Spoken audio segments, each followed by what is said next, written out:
What's up, guys? Welcome back to another episode of Extending the Conversation on the BodyComprx YouTube channel. My name is Jake. I'm Jesus. Be sure to subscribe and follow us on Instagram at BodyComprx. Today, we're going to dive a little bit deeper into fat loss. So we're going to kind of piggyback off of episode two, the episode two fat loss main podcast episode. And remember, extending the conversation is just adding on things that we may have forgot to say in the main episode or some extra tips that we came up with after the fact. So we're just going to jump right in. I think for me, one of the main things that I want to really get across is that when you're doing a fat loss journey, when you're going on a diet, right, you need to be strict about your about tracking your macros, tracking your calories, your servings even. And the best way to do that, in my opinion, is MyFitnessPal. I think everyone's heard of MyFitnessPal. You know, everyone has probably used it at some point for, something. And, that's going to be your best tool to make sure that you're on top of everything. You can track things that you make at home. You can track things that, you buy out at a store or a fast food restaurant, whatever the case may be. It's just got a really big database that you can pull from to try and track all those things. So, the reason we want to talk about that first is because, I think we mentioned in the main episode that, you may not know how many, let's say, grams of protein you're getting in per day unless you track it, because, you can be eating chicken, you can be drinking protein shakes, you can be eating things that have a high amount of protein in them, but unless you know how many servings, how many, of whatever you're consuming, you don't know if you're hitting your numbers or not. And that's the difference between making the progress that you want and making the progress that you don't or not happy with, Oh yeah. Yeah, I think that's really good. I'm glad you really brought that up because I think a very common question or concern is some people really hate counting calories. Some people may really like counting calories. Yeah. I've met people on both sides, and I think my answer to that is always like, you should definitely, if you haven't already, you should definitely start or at least experiment with it first, because it's very important to know the exact macros down to the T of what exactly you're consuming per day, or at least for a span. Because like I've said in episode 2, I'm pretty sure it's like you don't realize how much protein you're actually intaking, or at least for me, I didn't realize how much fat and carbs I was consuming. I had a really hard time meeting my protein goal, but I quickly realized is that I met my carb and fat goal by like lunchtime sometimes, and I was like, oh my god, what am I supposed Yeah. to do for dinner? Right? So I think that's very important. I think people should really consider that. So I'm really glad you brought that up. Yeah, especially to start at least, like to make sure that they're getting on track, and until they get the hang of things, then you can start easing off of the tracking a little bit. But if your main goal is high quality fat loss, you should be on top of that, because the difference between those couple of pounds are, 200 to 300 calories every day that you're missing out on. So, making sure that you got those squared away, I would say, is a really good place to start. But, piggybacking off of good quality fat loss and a good quality diet, you know, I think we mentioned it before, but taking it slow, taking it as slow as you can, as great as it is to be done with the diet within 30 days, than doing one of those 30-day diets or whatever. A lot of times the weight you're going to be losing is, one, water, but two, it's not going to be all the weight that you want. So when you take it slow and you take your fat loss slow and do your deficit a little bit more on the conservative side, remember we said err on the side of 2 to 500 calories, something like that. If you go on the low end, you're gonna slow down the process of losing fat. But what you're gonna do is you're also gonna preserve as much muscle as possible, because you're still consuming a high amount of calories. You're just tapering it back the slightest bit. So Yeah, I don't know. yeah, that's You really got good. it? No, No, go ahead. I was gonna add on to that. It's you kind of just how you said it's nice to say in 20 days I'm gonna do this diet. But I think one thing we mentioned in episode 2 is this is kind of like a lifestyle change. It's not, it shouldn't be temporary because you ideally want to choose something that is going to be something that you're mentally and physically ready for.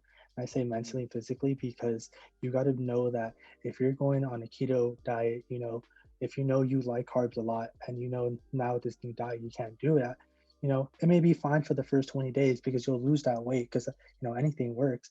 But Yeah. after those 20 days, you're going to go back to your normal eating diets. And if your normal eating habits are to just eat a bunch of carbs, you're just going to gain that weight back. Hmm. Yeah, for sure. Um, I Mm. think something else I want to throw in there too, in regards to um, fat loss and dieting journeys, more on the fitness side, is that I see a lot of people change up the style in which they train once they decide that they're dieting, and I think that's a big mistake. So, if you're training normally for, muscle building, and then you're about to go on a diet, you should be doing that same training. You shouldn't be changing your rep scheme. You shouldn't be changing the amount of sets that you do. You shouldn't be changing a whole lot about your program. Ultimately, I think you should try and keep that the same for as long as possible, because it's not uncommon for you to lose a little bit of strength along the way, but trying to preserve that is how you're going to preserve your muscle as well. So, if you're working in the, let's say, 8 to 10 rep range, you don't need to change it to a 12 to 15 plus rep range. You don't need to go from moderate reps to high reps just because you're dieting now, you know? I think a lot of people make that mistake. I don't know what you think, or if you have anything to say Yeah, about no, that.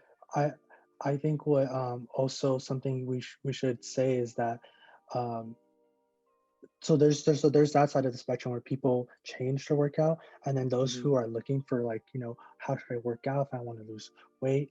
Um, Hmm. I got this idea where it's like I can't really tell you, or no one out there really could tell you this is the one thing that's gonna change everything. This is the one thing that's gonna guarantee you, weight loss or fat loss or muscle Yeah. gain, right?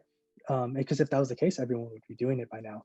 But Hmm. clearly everyone's doing it for something else, and I think that goes back to our main point where anything you do works, but just whether it depends on how consistent you are with it. You know, I think it's something you got to try and try, and you may fail multiple times. You may realize like I like this, but I really don't like this aspect of that kind of like workout regimen. So I'm gonna alter that, change that to be something else. And it's just kind of like I said earlier, it's gonna be a long term journey, and it's not gonna be a Yeah. one size fits all kind of thing. Yeah, for sure.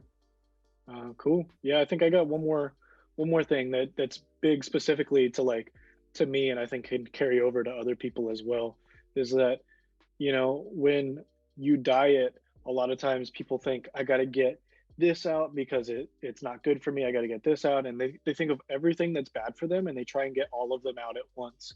And, we've said this before, you don't necessarily want to cut something out completely out of your life, especially when you're just starting, because that's how, cravings hit.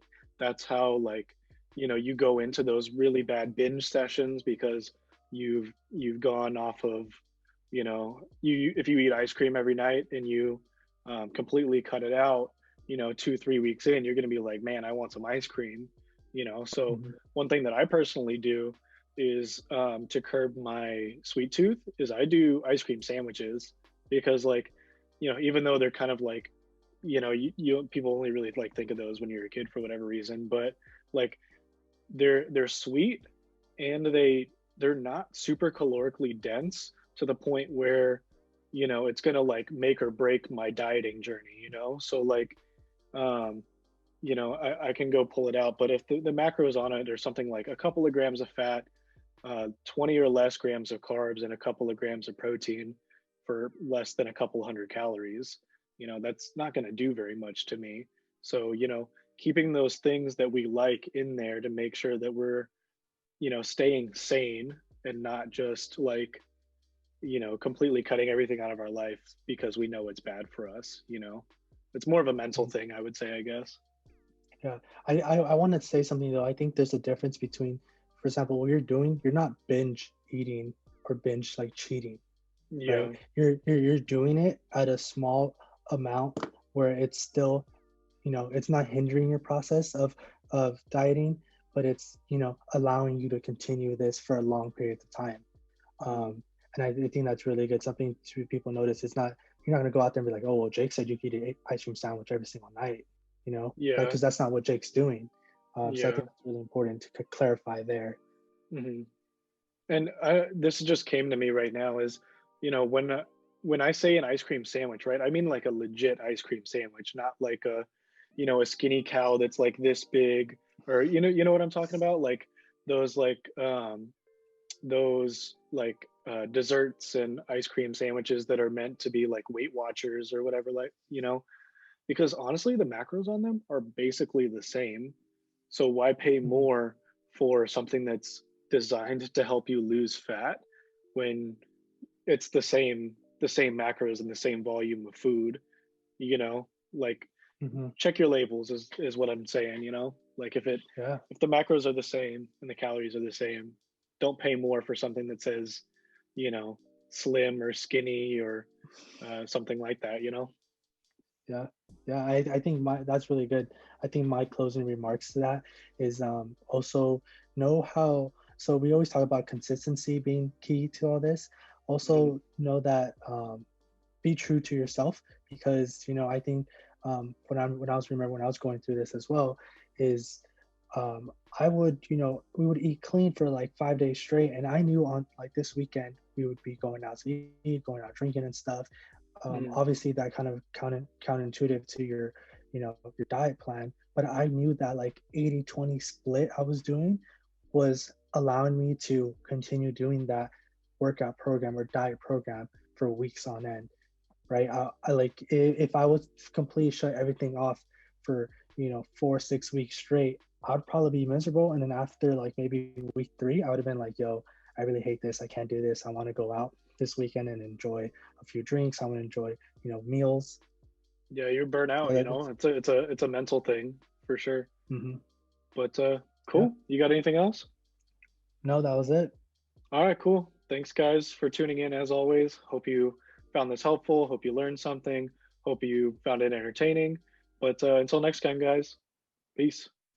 Thanks again for tuning into our podcast. We appreciate each and every one of you who took the time to listen to this week's episode. If you enjoyed the conversation, we would love it if you shared this with someone who would find this helpful. Be sure to check us out on Instagram at bodycomprx for more tips and information. We'll catch you guys in the next episode.